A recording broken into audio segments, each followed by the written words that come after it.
Welcome to my channel where I teach you to be the CEO of your nursing license. I'm Christina, welcome. So today, let's talk about, is travel nursing still worth it? Is it dead? Is it over? Has it all just gone to the wayside? And short answer is no, travel nursing is not dead. Yes, it is still worth it, and I wanted to give you some very valid reasons why. Okay, so travel nursing has become a huge industry where I feel like a few years ago, it was kind of like the bare bones. The agencies weren't giving you a whole lot of perks. The perk was that you got to go to a cool new place and make a little bit more than a staff nurse. That has all changed. Now agencies are really becoming like the new thing. I think projections have shown that like almost 50% of nurses are now working for agencies. So agencies have beefed up everything and they want nurses to stay with them. So they now offer health insurance, they offer 401ks, they offer sick time. It's basically like working for a hospital. You're getting all those perks that you normally get working for a hospital and making way more money. So the biggest thing I think people are concerned about with travel nursing not being worth it anymore is the pay. So let's get to it. Let's talk about pay. So back pre-pandemic, there were a lot of like COVID floors happening and people were making like 10K weekly.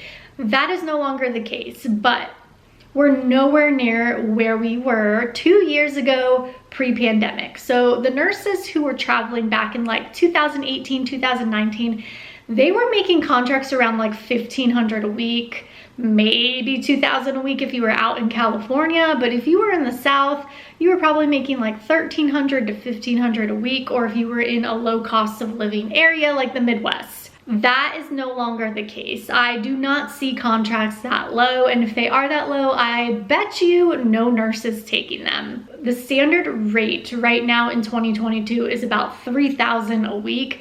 That's kind of the baseline where a lot of them are. There are definitely some that are lower than that, and there are definitely some that are higher than that, but that's kind of the average. So the average is double what it was pre-pandemic. Now, $3,000 a week is kind of like my bottom line, and you can still easily find contracts way over that. To give you a reference, most of my contracts have never been that low. All the contracts I have taken have been $4,000 a week or higher. So yes, the money is still there. You're gonna make 3 to 4 times more money than you would make as a staff nurse. So it's kind of like, might as well. If you can do it, definitely, it's still worth it. I think personally, the biggest perk of travel nursing, besides the money, I actually think this is more important than the money, is your freedom. You have so much more freedom as a travel nurse. There is nobody hovering over you. You go take your contract, you don't work for that hospital, you don't work for that manager. You are just there to help and do your best as a nurse. You don't have your recruiter checking in with you every day. There's nobody micromanaging you. There's nobody over your back. Like, you're pretty independent. Most of the time your badge is gonna say independent contractor, and that is a great way to think of it. You are an independent contractor. You are out there doing your own thing where there's not people hovering over you. I absolutely love that. I don't have to go to staff meetings. I don't have to participate in any of the drama. Like, I go to work, I clock in and I clock out, and that's it. And I get paid weekly, which brings me to my next point. I love, love, love getting paid weekly. I think everybody should get paid weekly, even if it doesn't mean you make more. Like, let's say they just took what you make in 2 weeks and break it up weekly. I would love that. I love getting paid weekly, but you're getting paid a lot weekly, which is amazing. Next up is adventure. That's the great thing also about travel nursing is you get to go on an adventure. You get to see cool new cities, cool new areas that you would have never been able maybe to see before. You get to live in those areas for 3 months and kind of experience different food, different cultures. So really try to make the best of it. Like, even if your assignment is really sucky, try to have fun on your days off and like go do something, maybe try a new coffee shop, check out a park, like just try to go do something and do something unique to that city. Just make the best of it. Another huge perk of travel nursing, which you will not get as a staff nurse, is you have unlimited like vacation time. Once your contract is over, you can take off as much time as you want. Now, if you do have health insurance through your agency, which I do, My agency limits me to 23 days off in between contracts, but that's still a little over 3 weeks. And to me, that's the perfect amount of time off, and I'm okay with that.